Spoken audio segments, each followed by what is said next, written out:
Doctor Baba Saheb Ambedkar का मूल नाम भीमराव था। उनके पिता श्री रामजी वल्द मालोजी सकपाल महू में ही मेजर सूबेदार के पद पर एक सैनिक अधिकारी थे। अपनी सेवा के अंतिम वर्ष उन्होंने और उनकी धर्मपत्नी भीमाबाई ने काली पलटन स्थित जन्मस्थली स्मारक की जगह पर विद्यमान एक बैरक में गुजारे। सन 1891 में 14 अप्रैल के दिन जब रामजी सूबेदार अपनी ड्यूटी पर थे, 12 बजे यहीं भीमराव का जन्म हुआ। कबीरपंथी पिता और धर्मपरायण माता की गोद में बालक का आरंभिक काल अनुशासित रहा।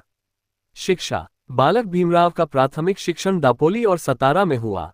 बंबई के एल्फिंस्टोन स्कूल से वह 1907 में मैट्रिक की परीक्षा पास की। इस अवसर पर एक अभिनंदन समारोह आयोजित किया गया और उसमें भेंट स्वरूप उनके शिक्षक श्री कृष्णाजी अर्जुन कैलुस्कर ने स्वलिखित पुस्तक बुद्ध चरित्र उन्हें प्रदान की। बड़ौदा नरेश सयाजी राव गायकवाड़ की फेलोशिप पाकर भीमराव ने 1912 में मुंबई विश्वविद्यालय से स्नातक परीक्षा पास की। संस्कृत पढ़ने पर मनाही होने से वह फारसी लेकर उत्तीर्ण हुए। अमेरिका के कोलंबिया विश्वविद्यालय B.A. के बाद M.A. के अध्ययन हेतु बड़ौदा नरेश सयाजी गायकवाड़ की पुनः फेलोशिप पाकर वह अमेरिका के कोलंबिया विश्वविद्यालय में दाखिल हुए। सन 1915 में उन्होंने स्नातकोत्तर उपाधि की परीक्षा पास की। इस हेतु उन्होंने अपना शोध प्राचीन भारत का वाणिज्य लिखा था। उसके बाद 1916 में कोलंबिया विश्वविद्यालय अमेरिका से ही उन्होंने PhD की उपाधि प्राप्त की। उनके PhD शोध का विषय था ब्रिटिश भारत में प्रांतीय वित्त का विकेंद्रीकरण। London school of economics and political science. Fellowship समाप्त होने पर उन्हें भारत लौटना था, अतः वे ब्रिटेन होते हुए लौट रहे थे। उन्होंने वहां London school of economics and political science में M.Sc. और D.Sc. और विधि संस्थान में वार 8 लॉ की उपाधि हेतु स्वयं को पंजीकृत किया और भारत लौटे। सबसे पहले छात्रवृत्ति की शर्त के अनुसार बड़ौदा नरेश के दरबार में सैनिक अधिकारी तथा वित्तीय सलाहकार का दायित्व स्वीकार किया। पूरे शहर में उनको किराए पर रखने को कोई व्यापार नहीं होने की गंभीर समस्या से वह कुछ समय के बाद ही मुंबई वापस आए। दलित प्रतिनिधित्व। वहां परेल में दबक चाल और श्रमिक कॉलोनी में रहकर अपनी अधूरी पढ़ाई को पूरी करने हेतु पार्ट टाइम अध्यापकी और वकालत कर अपनी धर्मपत्नी रमाबाई के साथ जीवन निर्वाह किया। सन 1919 में डॉक्टर अंबेडकर ने राजनीतिक सुधार हेतु गठित साउथ बरो आयोग के समक्ष राजनीति में दलित प्रतिनिधित्व के पक्ष में साक्ष्य दी। अशिक्षित और निर्धन लोगों को जागरूक बनाने के लिए काम।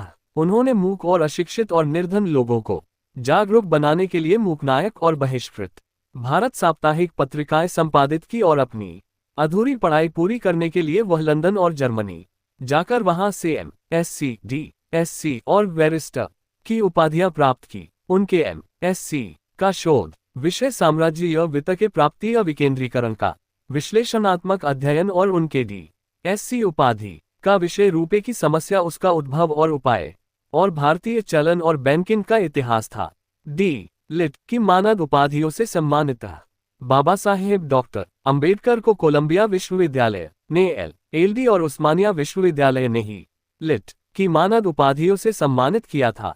इस प्रकार डॉक्टर अंबेडकर वैश्विक युवाओं के लिए प्रेरणा बन गए, क्योंकि उनके नाम के साथ BA, MA, MSc, PhD, barrister, DSc, D.Litt. आदि कुल 26 उपाधियां जुड़ी है। योगदान। Bharat Ratna doctor B.R. अंबेडकर ने अपने जीवन के 65 वर्षों में देश को सामाजिक, आर्थिक, राजनीतिक, शैक्षणिक, धार्मिक, ऐतिहासिक, सांस्कृतिक, साहित्यिक, औद्योगिक, संवैधानिक इत्यादि विभिन्न क्षेत्रों में अनगिनत कार्य करके राष्ट्र निर्माण में महत्वपूर्ण योगदान दिया। उनमें से मुख्य निम्नलिखित हैं। सामाजिक एवं धार्मिक योगदान। मानवाधिकार जैसे दलितों एवं दलित आदिवासियों के मंदिर प्रवेश, पानी पीने, छुआछूत, जातिपाति, ऊंच नीच जैसी सामाजिक कुरीतियों को मिटाने के लिए मनुस्मृति दहन 1927, महाड सत्याग्रह वर्ष 1928, नासिक सत्याग्रह वर्ष 1930, केवला की गर्जना वर्ष 1935 जैसे आंदोलन चलाए। बेजुबान, शोषित और अशिक्षित लोगों को जगाने के लिए वर्ष 1927 से 1956 के दौरान मूक नायक, बहिष्कृत भारत, समता, जनता और प्रबुद्ध भारत नामक 5 साप्ताहिक एवं पाक्षिक पत्र पत्रिकाओं का संपादन किया। कमजोर वर्गों के छात्रों को छात्रावासों, रात्रि स्कूलों, पंथालयों तथा शैक्षणिक गतिविधियों के माध्यम से अपने दलित वर्ग शिक्षा समाज स्था 1924 के जरिए अध्ययन करने और साथ ही आय अर्जित करने के लिए उनको सक्षम बनाया। सन 1945 में उन्होंने अपनी पीपुल्स एजुकेशन सोसाइटी के जरिए मुंबई में सिद्धार्थ महाविद्यालय तथा औरंगाबाद में मिलिंद महाविद्यालय की स्थापना की। बौद्धिक वैज्ञानिक प्रतिष्ठा भारतीय संस्कृति वाले बौद्ध धर्म की 14 अक्टूबर 1956 को 5 लाख लोगों के साथ नागपुर में दीक्षा ली तथा भारत में बौद्ध धर्म को पुनर्स्थापित कर अपने अंतिम ग्रंथ द बुद्ध एंड हिज धम्मा के द्वारा निरंतर वृद्धि का मार्ग प्रशस्त किया। जात पात तोड़क मंडल वर्ष 1937 लाहौर के अधिवेशन के लिए तैयार अपने अभिभाषण को जातिभेद निर्मूलन नामक उनके ग्रंथ ने भारतीय समाज को धर्मग्रंथों में व्याप्त मिथ्या अंधविश्वास एवं अंधश्रद्धा से मुक्ति दिलाने का कार्य किया।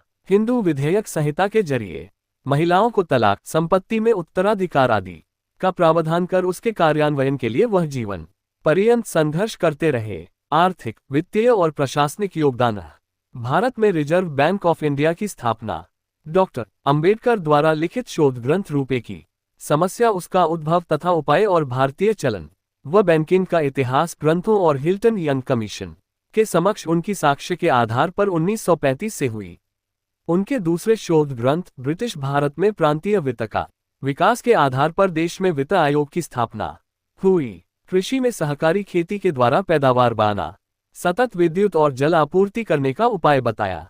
औद्योगिक विकास, जल संचय, सिंचाई, श्रमिक और कृषक की उत्पादकता और आय बढ़ाना, सामूहिक तथा सहकारिता से प्रगत खेती करना, जमीन के राज्य स्वामित्व तथा राष्ट्रीयकरण से सर्वप्रभुत्व संपन्न समाजवादी गणराज्य की स्थापना करना।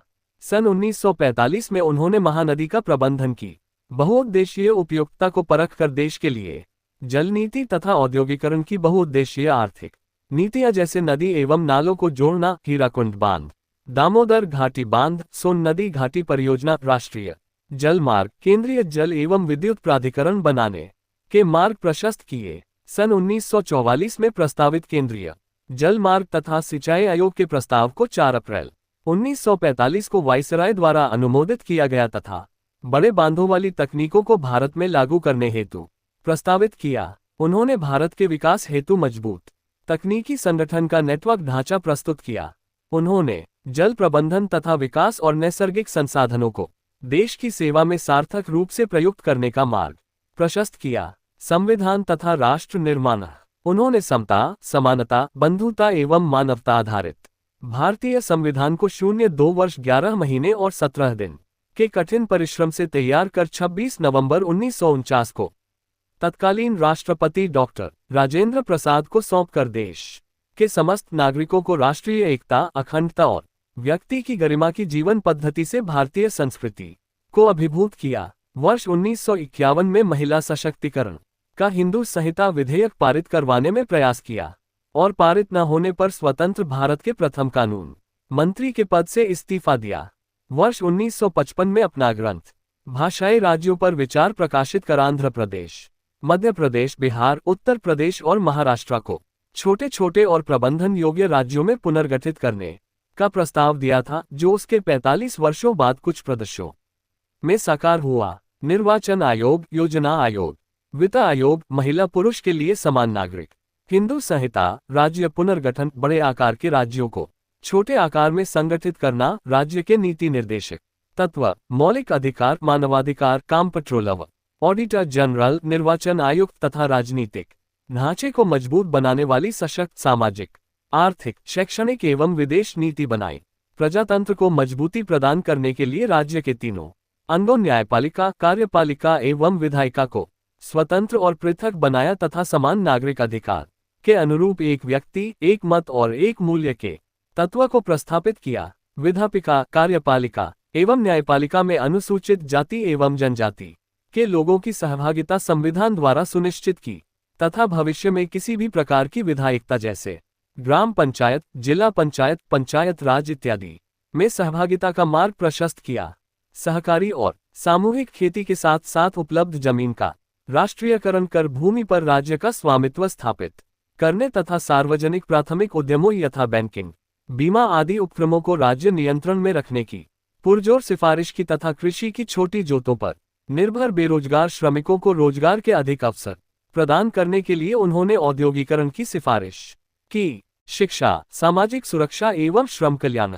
वायसराय की काउंसिल में श्रम मंत्री की हैसियत से श्रम कल्याण के लिए श्रमिकों की 12 घंटे से घटाकर 8 घंटे, कार्य समय, समान कार्य समान वेतन, प्रसूति अवकाश, संवैतनिक अवकाश, कर्मचारी राज्य बीमा योजना, स्वास्थ्य सुरक्षा, कर्मचारी भविष्य निधि अधिनियम 1952 बनाना, मजदूरों एवं कमजोर वर्ग के हितों के लिए तथा सीधे सत्ता में भागीदारी के लिए स्वतंत्र मजदूर पार्टी का गठन कर 1937 के मुंबई प्रेसिडेंसी चुनाव में 17 में से उन्होंने 15 सीटें जीती।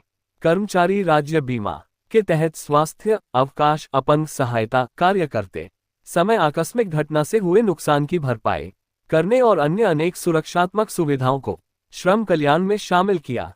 कर्मचारियों को दैनिक भत्ता, अनियमित कर्मचारियों को अवकाश की सुविधा, कर्मचारियों के वेतन श्रेणी की समीक्षा, भविष्य निधि, कोयला खदान तथा मायका खनन में कार्यरत कर्मियों को सुरक्षा संशोधन विधेयक सन 1944 में पारित करने में उन्होंने महत्वपूर्ण भूमिका निभाई।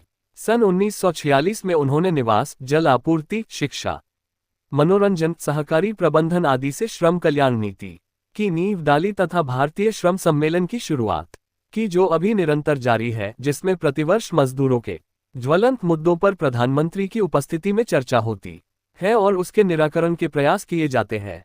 श्रम कल्याण निधि के क्रियान्वयन हेतु सलाहकार समिति बनाकर उसे जनवरी 1944 में अंजाम दिया। भारतीय सांख्यिकी अधिनियम पारित कराया ताकि श्रम की दशा, दैनिक मजदूरी, आय के अन्य स्रोत, मुद्रास्फीति, ऋण, आवास, रोजगार, जमा पूंजी तथा अन्य निधि व श्रम विवाद से संबंधित नियम संभव कर दिया। नवंबर 8, 1943 को उन्होंने 1926 से लंबित भारतीय श्रमिक अधिनियम को सक्रिय बनाकर उसके तहत भारतीय श्रमिक संघ संशोधन विधेयक प्रस्तावित किया और